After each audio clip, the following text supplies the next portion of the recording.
Right, so I want to start off and say, yes, you did read the title of this video correct. This is the end of TommyGun Machining. You might have noticed the lack of videos recently. Lots of stuff's been happening. So I thought I'd put an announcement out that this is the end of an era. It's been a lot of fun and this community is absolutely amazing. And you might be checking your calendar and thinking this is an April Fool's joke. I can tell you now, it's not. Because I'm ending TommyGun Machining as the channel name. From now on, it's going to be called tom.make.here. The content's not really going to change. I just thought the name was a bit ridiculous.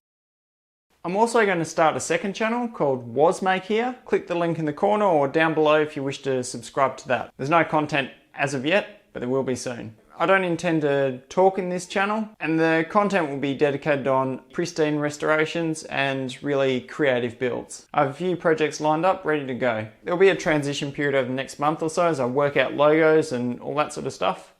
There's lots of content to come. I've just finalised everything to move my machines around my gantry crane, so there'll be a video on that. Stay tuned, lots to come.